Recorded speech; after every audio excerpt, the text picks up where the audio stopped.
The Anubis Mystery, a Feluda Adventure by Satyajit Roy. Who rang you, Feluda? I asked, realizing instantly that I shouldn't have, for Feluda was doing yoga. He never spoke until he had finished every exercise, including Shirshasana. He had started this about 6 months ago. The result was already noticeable. Feluda seemed a lot fitter and openly admitted that yoga had done him a world of good. I glanced at the clock. Feluda's reply came 7.5 minutes later. You don't know him, he said, rising from the floor. Really, Feluda could be most annoying at times. So what if I didn't know the man? He could tell me his name, surely. Do you know him? I asked impatiently. Feluda began chewing chickpeas which had been soaked overnight. This was a part of his Keep Fit program. I didn't know him before, he replied, but I do now. Our puja holidays had started a few days ago. Baba had gone to Jamshedpur on tour. Only Ma, Feluda and I were at home. We didn't plan to go out of town this time. I didn't mind staying home, as long as I could be with Feluda. He had become quite well known as an amateur detective, so it shouldn't be surprising at all, I thought, if he got involved in another case. My only fear was that he might one day refuse to take me with him. But that hadn't happened so far. Perhaps there was an advantage in being seen with a young boy. No one could guess easily that he was an investigator, if we travelled together. I bet you're dying to know who made that phone call, Feluda added. This was an old technique. If he knew I was anxious for information, he never came to the point without beating about the bush and creating a lot of suspense. I tried to be casual. Well, if that phone call had anything to do with a mystery, naturally I'd be interested, I said lightly. Feluda slipped on a striped shirt. The man's called Nilmoni Sanyal, he finally revealed. He lives on Roland Road and wants to see me urgently. He didn't tell me why, but he sounded sort of nervous. When do you have to go? I told him I'd be there by 9. It's going to take us at least 10 minutes by taxi, so let's go. On our way to Roland Road, I said to Feluda, but suppose this Mr. Sanyal is a crook? Suppose he's called you over to his house only to cause you some harm? You've never met him before, have you? No, said Feluda, looking out of the window. There is always a risk in going out on a case like this. But mind you, if his sole intention was to cause me bodily harm, he wouldn't invite me to his house. It would be far more risky for him if the police came to know. A hired gunda could do the job much more simply. Last year, Feluda had won the first prize in All India Rifle competition. It was amazing how accurate his aim had become after only 3 months of practice. Now he possessed a revolver, although he didn't carry it in his pocket all the time, unlike detectives in books. Do you know what Mr. Sanyal does for a living? I asked. No. All I know about the man is that he takes pan, is probably slightly deaf, and tends to say, before starting a sentence. I asked no more questions after this. We soon reached Nilmoni Sanyal's house. The meter showed 1 rupee and 70 paise. Feluda gave a 2 rupee note to the driver and made a gesture indicating he could keep the change. We climbed out of the taxi and walked up to the front door. Feluda pressed the bell. The house had 2 stories. It didn't appear to be very old. There was a front garden, but it looked a bit unkempt and neglected. A man, who was probably the chowkidar, opened the door and took Feluda's card from him. We were then ushered into the living room. I was surprised to see how well furnished it was. It was obvious that a lot of money had been spent on acquiring the furniture and paintings, flower vases, and old artifacts displayed in a glass case. Someone had arranged these with a great deal of care. Mr. Sanyal entered the room a few minutes later. He was wearing a loose kurta over what must have been his sleeping suit pajamas. His fingers were loaded with rings. He was of medium height, clean-shaven, and looked as if he had been sleeping. I tried to guess his age. He didn't seem to be more than 50. "You are Mr. Pradosh Mitter?" he asked. "I had no idea you were so young." Feluda smiled politely.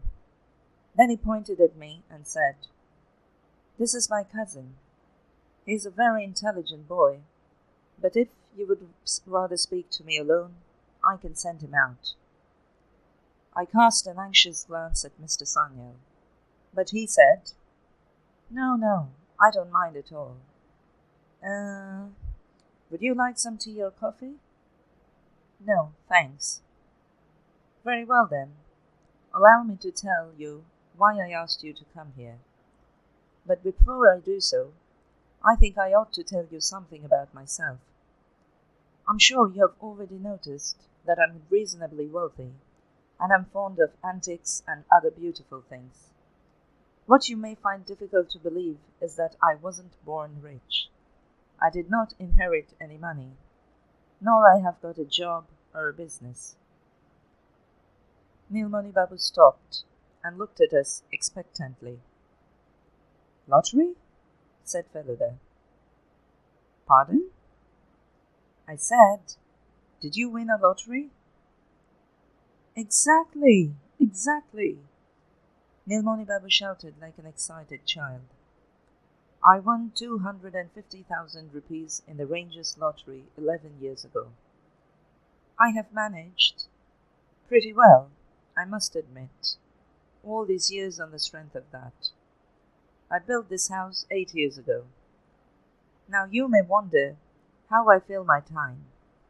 Do I not have an occupation at all? The thing is, you see, I have only one main occupation. I spend most of my time going to auction houses and buying the kind of things this room is filled with."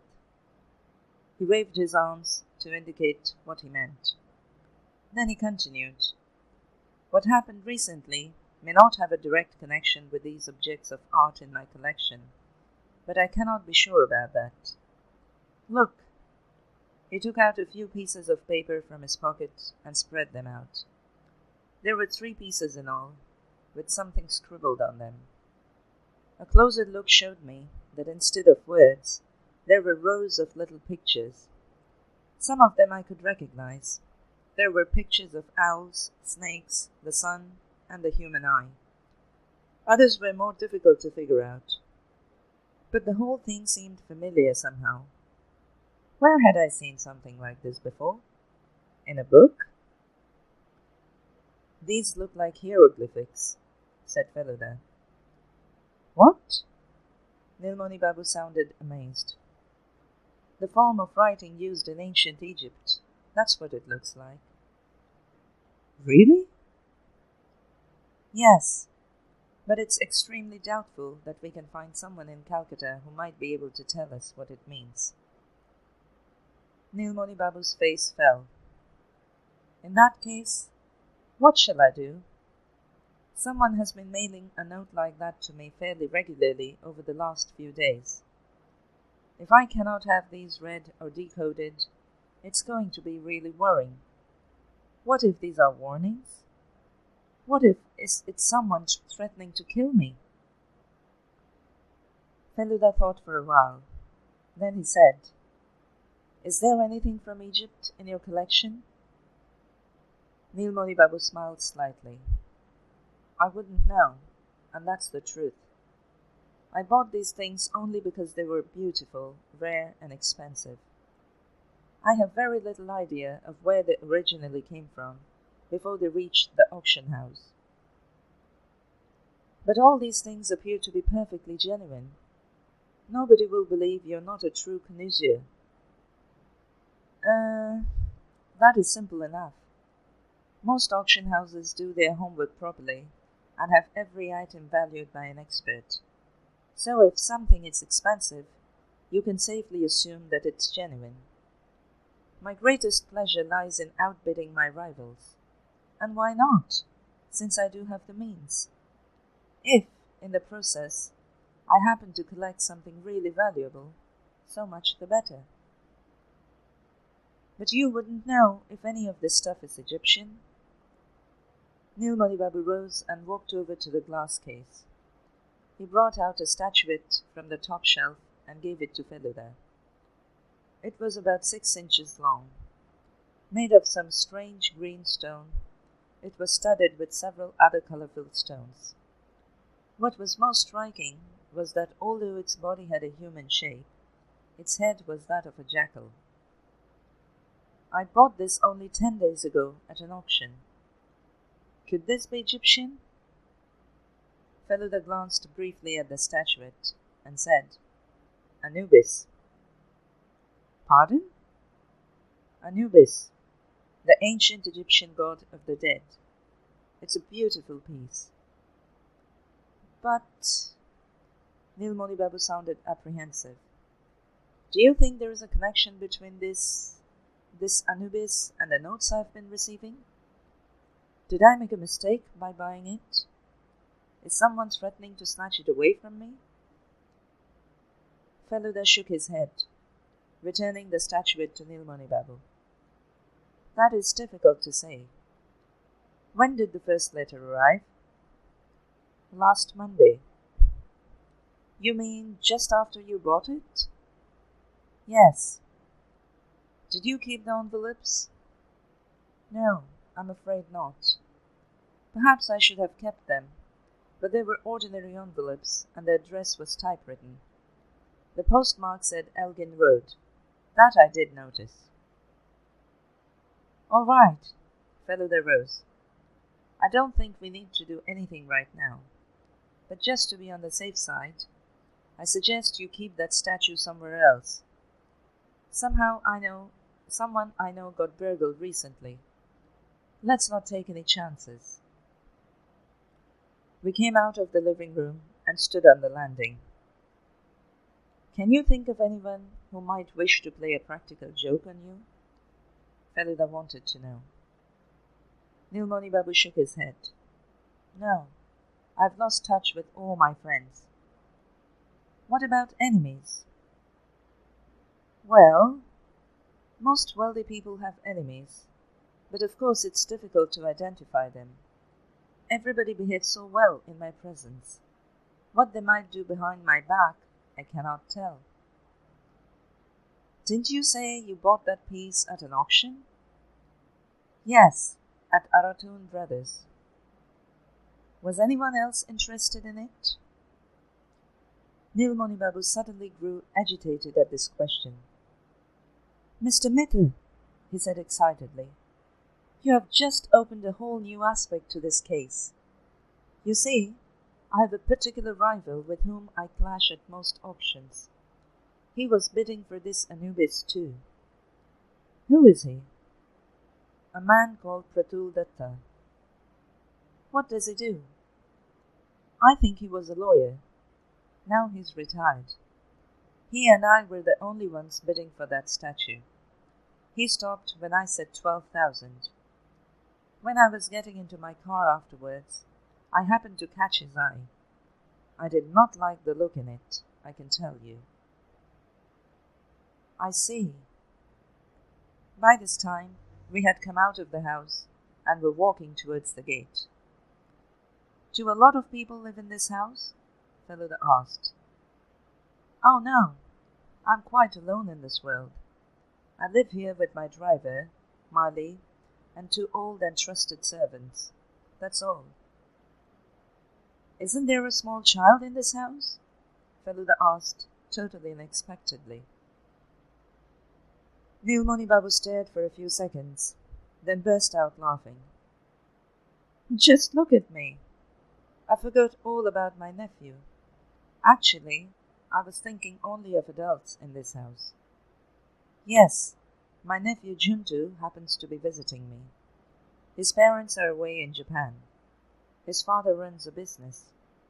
Juntu has been left in my charge, but the poor child has been suffering from influenza ever since he arrived. But what made you think there might be a child in my house? I noticed a kite peeping out from behind a cupboard in your living room.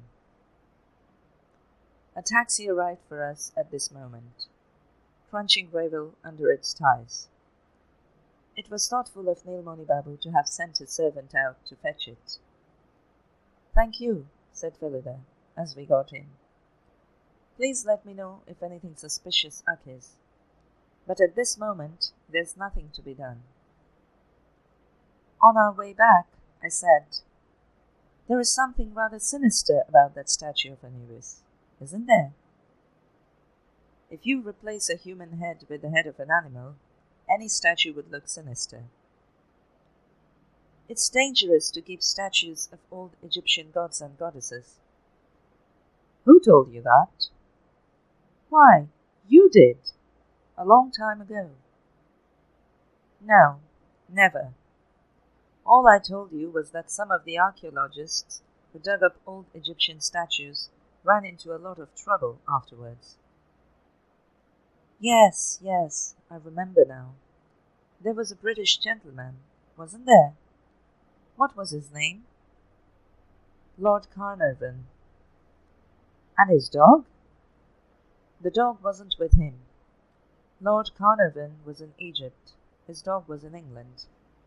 Soon after he helped dig the tomb of Tutankhamun, he fell ill and died.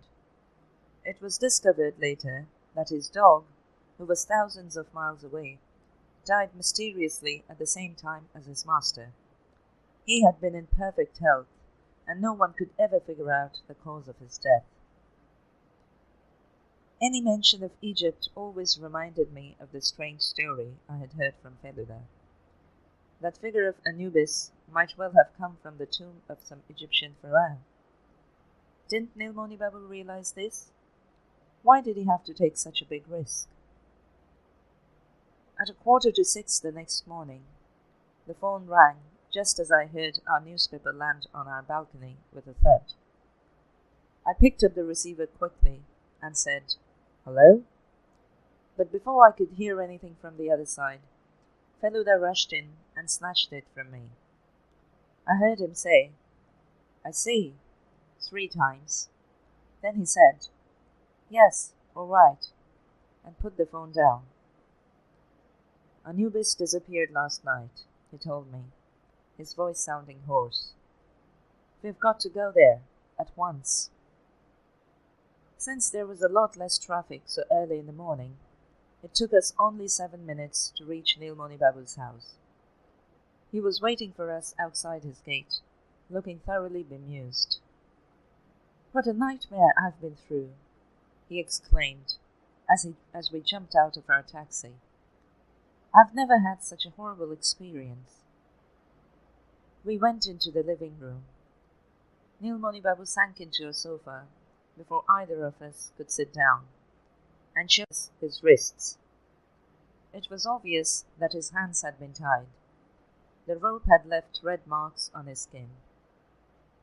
"Tell me what happened," said Feluda. Nilmoni Babu took a deep breath and began. "I took your advice and kept that Egyptian statue with me last night, right under my pillow. Now I feel it might have been simpler if I had left it where it was. At least I might have been spared this physical pain. Anyway, I was sleeping peacefully enough when suddenly I woke. No, I couldn't tell you the time. Feeling quite breathless. I realized instantly that I had been gagged. I tried to resist my assailant with my arms, but he was far too strong for me. He tied my hands behind my back, took the statue of Anubis from under my pillow, and disappeared, in just a few minutes. I didn't get to see his face at all. Nilmani Babu stopped for breath. After a brief pause, he resumed. When my bearer came in with my morning tea, he found me in my room, my hands still tied behind my back, my mouth gagged. By that time, I had pins and needles all over my body. Anyway, he untied me, and I rang you immediately. Feluda heard him in silence, looking rather grim. Then he said, I'd like to inspect your bedroom, and then take some photographs of your house, if I may. Photography was another passion he had developed recently. Nilmani Babu took us upstairs to see his bedroom. What? Exclaimed Feluda the minute he stepped into the room. You didn't put grills on your window? No, I'm afraid not. Nilmani Babu shook his head regretfully. This house was built on the same pattern as foreign bungalows, so the windows were left without grills. And sadly, I have never been able to sleep with the windows closed. Feluda took a quick look out of the window and said, It must have been very simple. There is a parapet and a pipe. Any able-bodied man could climb into the room with perfect ease. Feluda took out his camera and began taking pictures. Then he said, May I see the rest of your house? Yes, of course. Nilmani Babu took us to the next room. Here we found a bundle lying on the bed, completely wrapped in a blanket. A small boy's face emerged as he removed part of the blanket and peered at us through eyes that seemed unnaturally large. The boy was obviously unwell. This is my nephew, Juntu, said Nilmani Babu. I had to call Dr. Bose last night. He gave him a sleeping pill, so Juntu slept right through, without seeing or hearing anything at all. We glanced briefly into the other rooms on the first and the ground floor, and then we came down to look at the garden and its surrounding areas. There were 3 flower pots just below the window of Nilmani Babu's bedroom. Feluda began peering into these. The first 2 yielded nothing. In the third, he found an empty tin. Does anyone in this house take stuff? He asked, lifting its lid. Nilmani Babu shook his head. Feluda put the tin away in his pocket. Look, Mr. Mitter, said Nilmani Babu, sounding openly desperate. I don't mind losing that statue so much. Maybe one day I'll be able to buy another. But what I can't stand is that an intruder should get into my house so easily and subject me to such trauma. You've got to do something about this. If you can catch the thief, I'll give you, a reward? Yes. Thank you, Mr. Sanyal. That is very kind of you. But I was going to make further investigations anyway, not because I expected to be rewarded, but because I find this case both interesting and challenging. Now he was talking like famous detectives in well-known crime stories. I felt very pleased. After this, Feluda spent the next 10 minutes talking to Nilmani Babu's driver, Govind, his servants, Nandalal and Pachu, and his Mali, Natwar. Sadly, none of them could tell us anything useful. The only outsider who had come to the house, they said, was Dr. Bose. He had come at around 9 p.m. to see Juntu. After he had gone, Nilmani Babu had gone out to buy some medicines from the local chemist. That was all. We left soon after this. On our way back, I suddenly noticed that our taxi was not going in the direction of home. Where was Feluda taking me? But he was looking so grave that I didn't dare ask him. Our taxi stopped outside a shop in Free School Street. Aratun Brothers, auctioneers. said its signboard, each letter painted in gleaming silver. I had never seen an auction house before. The sight of this one astounded me. Who knew so many different things could be collected under one roof? Somewhere among these various objects, Nilmoni Sanyal had found his Anubis. Feluda finished his work in just 2 minutes. The auction house gave him Pratul Datta's address. 7/1 Lovelock Street. Were we going to go there now? No. Feluda told the driver to take us home. When we sat down to have lunch later in the afternoon, I was still trying to work things out and getting nowhere. Please God, I prayed silently, let Feluda find a clue or something, so that he had something concrete to work on. Otherwise, he might well have to accept defeat, which I would find totally unbearable. What next, Feluda? I asked him. Fish curry, he replied, mixing his rice with dal. And then I shall have vegetables, followed by chutney and dahi. And then? Then I shall wash my hands, rinse my mouth, and have a pan. After that, I shall make a phone call, and then I intend to having a siesta. I saw no point in asking anything further. All I could do was wait patiently for him to make the phone call. I knew he would call Pratul Datta, so I had already taken his number from the directory. When Feluda finally made the call, I could hear only his side of the conversation. This is how it went. Feluda, changing his voice and sounding like an old man. Hello, I'm speaking from Nakdala. My name is Joynarayan Bakchi. I'm interested in antiques and ancient arts. In fact, I'm writing a book on this subject. Yes, I've heard of your collection, you see. So I wondered if I might go and see what you have got. No, of course not. Yes, thank you. Thank you very much indeed. Feluda put the receiver down and turned to me. He is having his house whitewashed, so he has had to move things around. But he has agreed to let us have a look this evening. But I couldn't help asking, if he has really stolen the statue of Anubis, he's not going to show it to us, is he? I don't know. If he's an idiot like you, he may.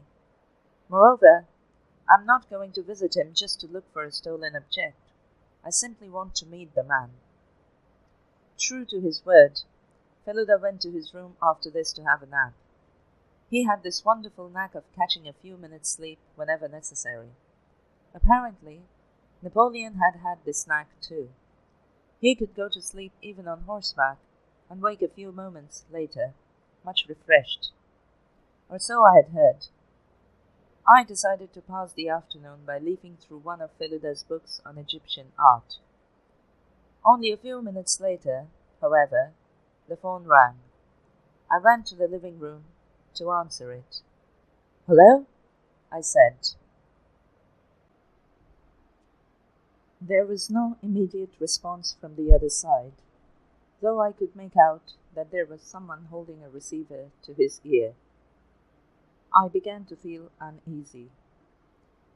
Can I speak to Pradosh Mitter? Asked a harsh voice after a few minutes. He's resting, I replied, swallowing once. May I know who's calling? The man fell silent again. Then he said, All right. Just tell him that the Egyptian god is where he should be. Mr. Mitter needn't concern himself with the movements of Anubis. If he continues to meddle in this matter, the consequences may well be disastrous. With a click, the line went dead.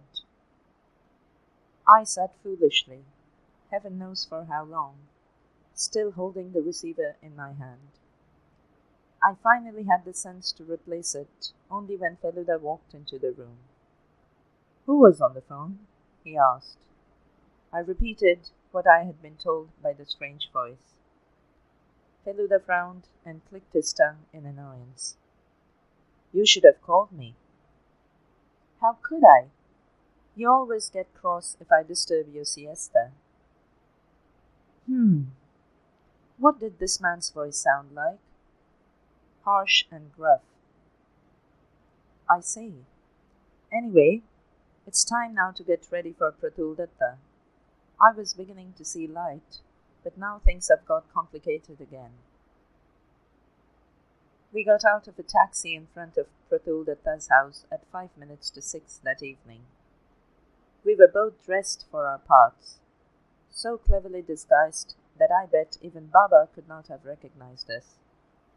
Felu looked like an old man, about 60 years of age, sporting a wide moustache, liberally sprinkled with grey, with thick glasses perched on his nose. He was wearing a black jacket with a high neck, a white dhoti, long socks, and brown tennis shoes. It took him about half an hour to get ready. Then he called me to his room and said, I have a few things for you. Put these on quickly. What? Do I have to wear makeup as well? Of course. In 2 minutes, I had a wig on to cover my real hair and, like Feluda, a pair of glasses to hide my eyes. Then he took out an eyebrow pencil and worked on my neatly trimmed sideburns until they began to look untidy and overgrown. Finally, he said, You are my nephew. Your name is Subodh. Your only aim in life is to keep your mouth shut. Just remember that. We found Pratuldatta sitting in the veranda as we went in through the gate. His house must have been built 30 years ago, but the walls and doors and windows were gleaming after a new coat of paint. Feluda bowed, his hands folded in a namaskar, and said in his thin, old man voice, Excuse me, are you Mr. Pratuldatta? Yes, Mr. Datta replied without smiling. I am Joinarayan Bakchi, and this is my nephew Subodh. Why have you brought him? You said nothing about a nephew on the phone. No, but you see, he's recently started to paint and is very interested in art. So... Mr. Datta said nothing more. He rose to his feet. I don't mind you looking at things, but I had to put everything away because of the whitewashing, and now every little piece has had to be dragged out. That wasn't easy, I can tell you. As it is, I've been going berserk with the workmen pushing and shoving all my furniture all day. The smell of paint makes me sick. I'll be glad when the whole thing's over. Anyway, come inside, please. I didn't like the brusque way in which he spoke, but once inside his drawing room on the first floor, my mouth fell open in amazement. His collection seemed larger than Nilmoni Babu's. You seem to have gathered a lot of things from Egypt, remarked Feluda. Yes, I bought some of these in Cairo, others were bought locally. Look, Subodh, my boy, Feluda said, laying a hand on my back and giving me a sharp pinch quite unobtrusively. See all these animals? The Egyptians used to worship these as gods. This owl here, and that hawk over there, even these birds were gods for them. Mr. Datta sat down on a sofa and lit a cheroot. I don't know what possessed me, but I suddenly found myself saying, Uncle, didn't they have a god that looked like a jackal? Mr. Datta choked. This cheroot, he said after a while, still coughing. You can't get good quality stuff anymore. It never used to be so strong. Feluda ignored this remark. Hey, he said in his thin voice. My nephew is talking of Anubis. I told him about Anubis only last night. Mr. Datta flared up unexpectedly. Anubis! Ha! Stupid fool! Feluda stared at him through his glasses. I don't understand, he complained. Why are you calling an Egyptian god a stupid fool? No, not Anubis. It's that man. I've seen him before at auctions. He's an idiot. His bidding makes no sense at all. There was a lovely statue, you see, but he quoted a figure so absurdly high that I had to withdraw. God knows where he gets that kind of money from. Feluda said nothing in reply. He glanced round the room once more, then said Namaskar again. Thank you very much, he added, moving towards the door through which we had come. It was really very kind of you.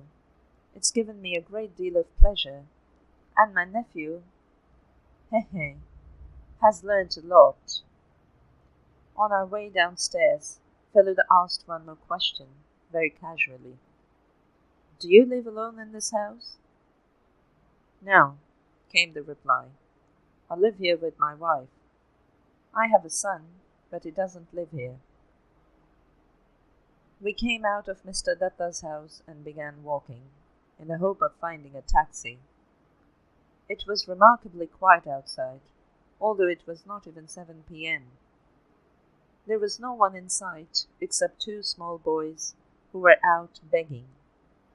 One of them was singing Shama Sangeet, the other was playing a kanjani.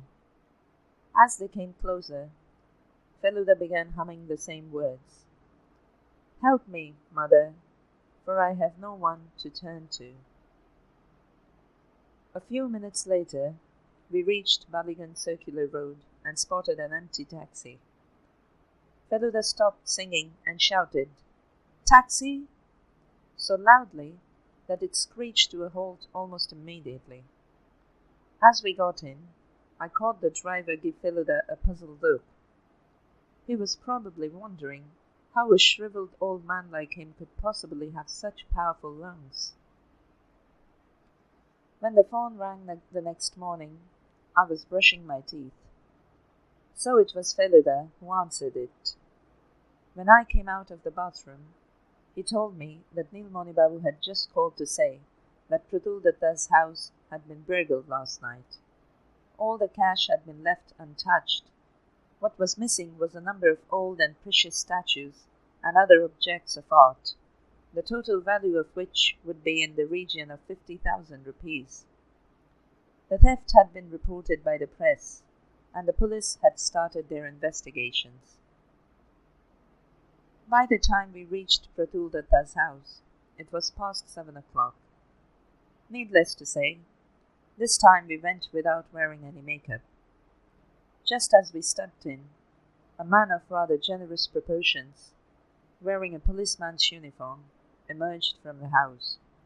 It turned out that he knew Feluda. Good morning, Felu Babu, he greeted us, grinning broadly and thumping Feluda on the back. I can see that it didn't take you long to find your way here. Feluda smiled politely. Well, I had to come, you see, since it's my job. No, don't say it's your job. The job is ours. For you, it's no more than a pastime, isn't it? Feluda chose to ignore this. He said instead, Have you been able to work anything out? Is it simply a case of burglary? Yes. What else could it be? But Mr. Datta is very upset. He told us something about an old man and his nephew who came to visit him yesterday. He thinks they are responsible. My throat suddenly felt dry. Perhaps Feluda had been a bit too reckless this time. What if... But Feluda remained quite unperturbed. Well then, all you need to do is catch this old man and his nephew. Simple, he said. Well said, returned the plump police officer. That's exactly the kind of remark an amateur detective in a novel might have made. Can we go into the house? Feluda asked. determined not to take any notice of the jibes made by the officer. Yes, yes, go ahead. Pratuldatta was sitting on the same veranda, but he was clearly far too preoccupied to pay any attention to us. Do you want to see the room where all the action took place? Asked our friend from the police. Yes, please. We were taken to the drawing room upstairs. Feluda went straight to the balcony and leant over its railing. Look, there is a pipe, so gaining access was not a problem at all. True. In any case, the door couldn't be closed because the paint was still wet, so really it was something like an open invitation. What time did this happen? At 9:45 p.m. Who was the first to realize? There is an old servant. He was making the bed in that other room over there. He heard a noise, apparently, and came here to have a look. The room was totally dark, but someone knocked him out even before he could switch on the light. By the time he recovered sufficiently to raise an alarm, the thief had vanished. Feluda frowned. I had come to recognize this frown pretty well. It usually meant a new idea had occurred to him. I'd like to speak to the servant, he said crisply. Very well. Mr. Datta's servant was called Bangshalochan. He still appeared to be in a state of shock. Where does it hurt? Feluda asked him, for he was obviously in pain. In the stomach, he croaked. Stomach? The thief hit you in the stomach? Yes, sir. And what a powerful blow it was. I felt as though a bomb had come and hit my body. Then everything went dark. When did you hear the noise? What were you doing? I couldn't tell you the exact time, Babu. I was making the bed in Ma's room. She was in the next room doing her puja. There were 2 beggar boys singing in the street. Ma told me to give them some money. I was about to go when there was a strange noise in this room. It sounded as though something heavy was knocked over. So I came over to see what was going on. And Bangshalochan couldn't say anything more. It seemed that the thief had broken into the house only a couple of hours after we had gone. Feluda said, Thank you, both to Bangshalochan and the officer, and we left.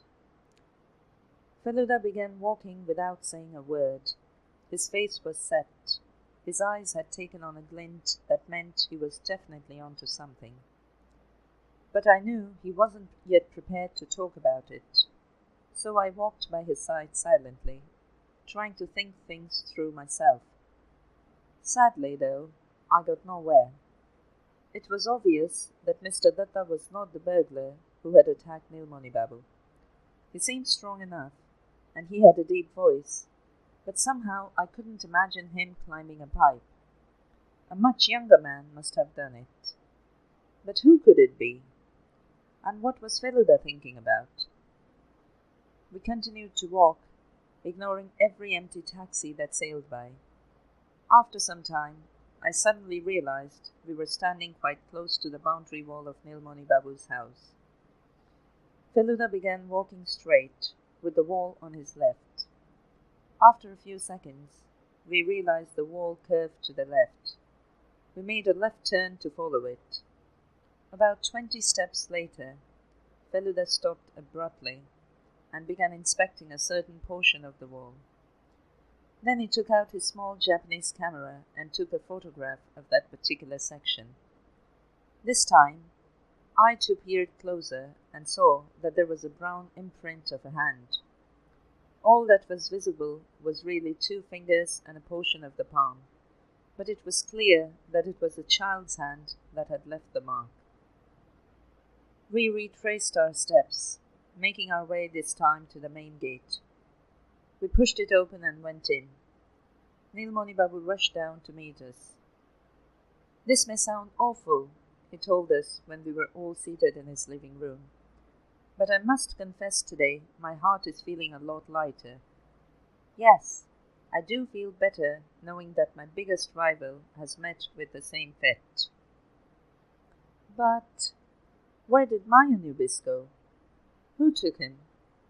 You're a well-known detective, Mr. Mither. Are you still totally in the dark, even after 2 cases of burglary? Instead of replying, Feluda asked a seemingly irrelevant question. How's your nephew? Who? Juntu? He's much better today, thanks. His temperature has gone down. Do you know if he has any friends? I mean, is there a child who might climb over that boundary wall to come in here and play with Juntu? Climb over the wall? Why do you say that? I found the impression of a child's hand on the other side of the wall. Was it a fresh mark? That's difficult to say, but it can't be very old. Well, I have never seen a child in this house. The only child who visits us occasionally is a small beggar boy, but he comes in through the gate, usually singing Shama Sangeet. He does have a good voice, I must say. However, there is a guava tree in my garden, so maybe that attracts little boys from time to time. I really couldn't say. Nilmoni Babu changed the subject. Did you learn anything new about the thief? The man has extraordinary strength. Pratuldatta's servant was knocked unconscious with just 1 blow. Then it must have been the same man who attacked me. Perhaps, but I am concerned not so much with his physical strength, but with the way his mind functions. He seems to have remarkable cunning. Nilmoni Babu began to look sort of helpless. I hope your own intelligence can match this cunning, Mr. Mither, or else I must give up all hope of ever finding my Anubis again, he said. Give me 2 more days. Felu Mither has never been defeated. No, sir, not yet. We left soon after this.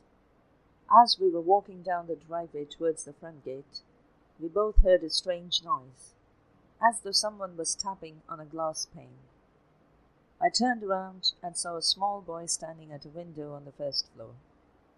It was he who was tapping on the window pane. Juntu, I said. Yes, I've seen him too, Feluda replied. Feluda spent the afternoon scribbling in his famous blue notebook. I had learned by now not to worry about what he was writing, for I knew whatever he wrote in his notebook was written in English, using Greek letters. I couldn't read it even if I tried, and certainly Feluda wouldn't tell me if I asked. In fact, he had stopped talking to me completely. I did not disturb him. He needed time to think. But he was humming a song under his breath. It was the same song that we had heard the beggar boy sing. At about 5 p.m., Feluda broke his silence. I'm going out for a few minutes, he said. I have to collect the enlargements of my photograph from the studio. I was left all alone. Days were growing shorter. It grew fairly dark in less than an hour after Feluda left. The studio wasn't far from where we lived. Why was Feluda taking so long to come back? I did hope he hadn't gone somewhere else without telling me. Maybe his photos weren't ready, and he was being made to wait at the shop. The sound of a kanjani reached my ears, which was followed immediately by a familiar song. Help me, mother, for I have no one to turn to. The same boys were now singing in our street. I went and stood near the window. Now I could see both boys. One of them was playing the kanjani and the other was singing. He really did sing well. They were now standing in front of our house. The one who was singing stopped and raised his face. Ma, please give us some money. Ma, he cried. I took out a 50 paisa coin from my wallet and threw it out of the window. The boy picked it up just as it landed at his feet with a faint chink. Then he put it on his shoulder bag and walked on, picking up the song where he had left it. I stared after him, profoundly puzzled. Our street wasn't particularly well lit, but when the boy had raised his face to beg for money, I had seen it quite clearly. There was an uncanny resemblance between his face and Juntu's. No, I must have made a mistake, I told myself. Even so, this was something I had to tell Feluda the minute he got back. He returned at 6:30, looking cross. I had been right in thinking he had had to wait in the shop. I'll make a dark room of my own and develop my own prints from now on, he declared. These studios simply cannot be trusted to deliver on time. He spread out all his enlarged prints on his bed and began studying them. I could wait no longer, so I told him about the beggar boy. Feluda's face did not register any surprise. There is nothing odd about that, he said. Isn't there? No. In that case, the whole business is more complicated than I thought. Yes, that's true. But do you actually believe that the young boy is involved in the burglaries? He may well be. But how can a boy of his age and his size be strong enough to knock people out? Who said it was a young boy who attacked Nilmoni Babu and Bangshalochan? Wasn't it? Feluda did not answer me. He went back to examining his photos. I found him looking carefully at the enlarged version of a photograph he had taken only this morning of the imprint of a hand on Nilmoni Babu's boundary wall. You told me once you could read palms, I said jokingly. Can you tell me how long the owner of that hand will live? Feluda didn't laugh or make a retort. He was frowning again, deep in thought. What do you make of this? He asked suddenly. His question startled me. What do I make of what? What you saw this morning, and what you're seeing now. In the morning? You mean when you took that photo? Yes. It was the impression of a child's hand. What else was there to see? Didn't its color tell you anything? Color? It was brown, wasn't it? Yes, but what did that mean? That the boy had something smeared on his hand? Something? Try to think. Try to be more specific. Well, it might have been paint, mightn't it? All right, but where could it have come from? Brown paint? How should I know? No. Wait. I remember now. The doors and windows of Mr. Datta's house were all painted brown.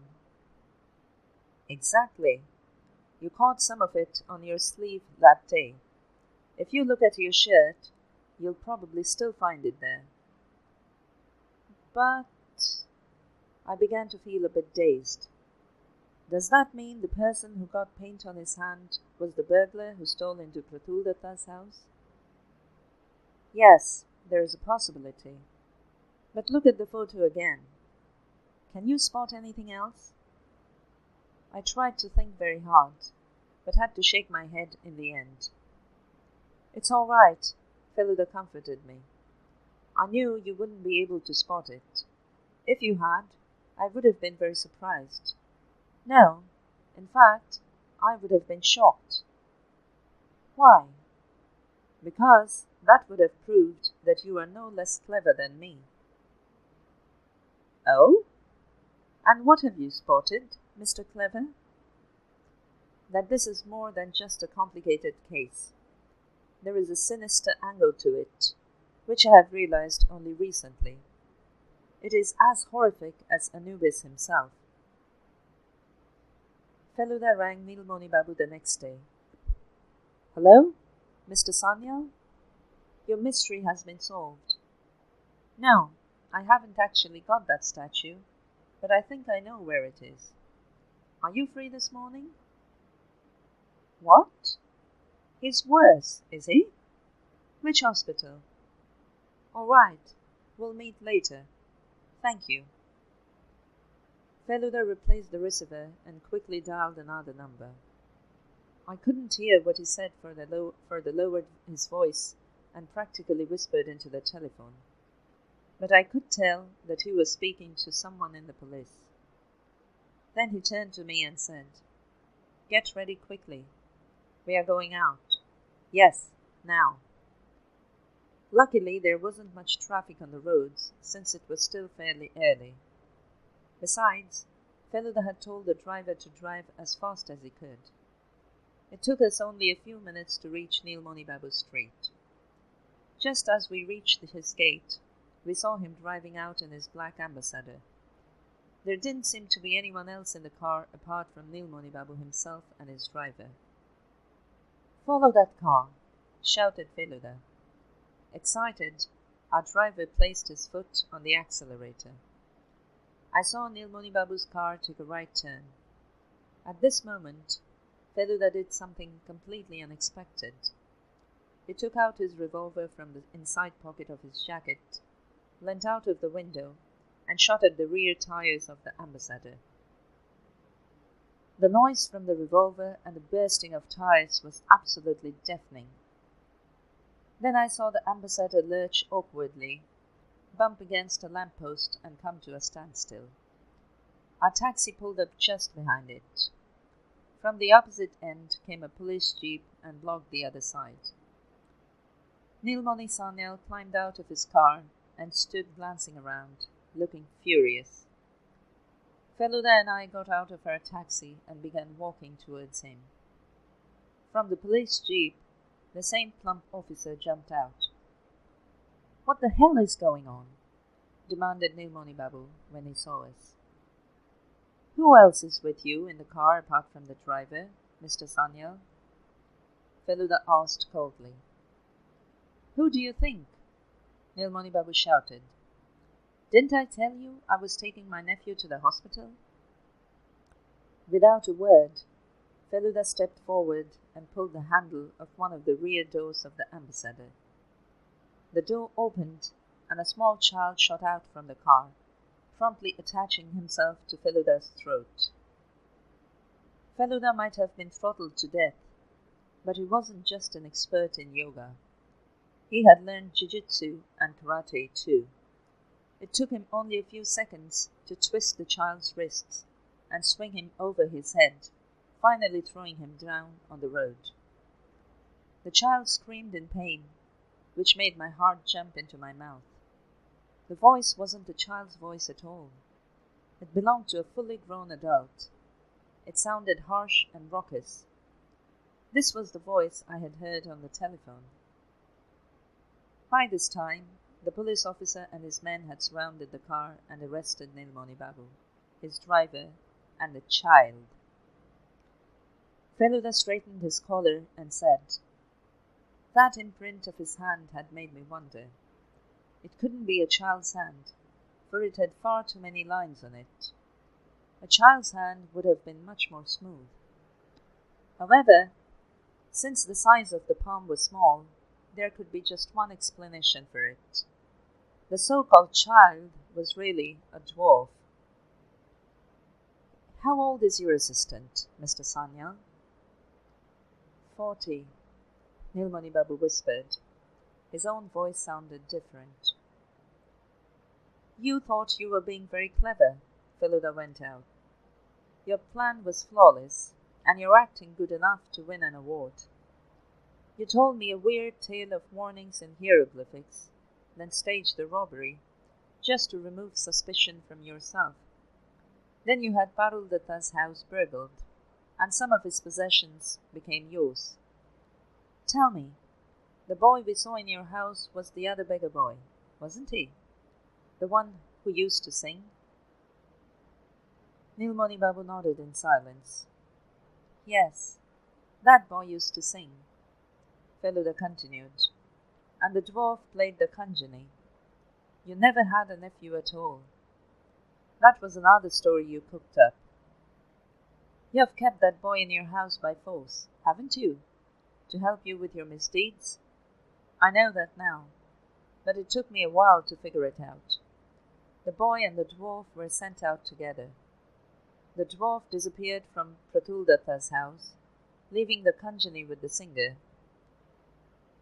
who continued to play it. The dwarf was obviously powerful enough to tackle Bangshalochan. It was a wonderful plan, really. I've got to give you full marks for planning all the details, Mr. Sanyal. Nilmani Babu sighed. The truth is, he said, that I had become obsessed with ancient Egypt. I have studied that period in some depth. I couldn't bear the thought of Pratuldatta hanging on to those pieces of Egyptian art. I had to have them, at any cost. Well, Mr. Sanyal, you have now seen where greed and temptation can lead you. There is just one more thing I need to ask you for. What is it? My reward. Nilmani Babu stared at Feluda blankly. Reward? Yes. That statue of Anubis is with you, isn't it? Nilmani Babu slipped his hand into his pocket rather foolishly. Then he brought it out, clutching a 4,000-year-old statue of Anubis, the Egyptian god of the dead, the stones it was studded with glittering in the sun. Feluda stretched an arm and took the statue from Nilmani Babu. Thank you, he said. Nilmani Babu swallowed, quite unable to speak. The police officer pushed him gently in the direction of the jeep.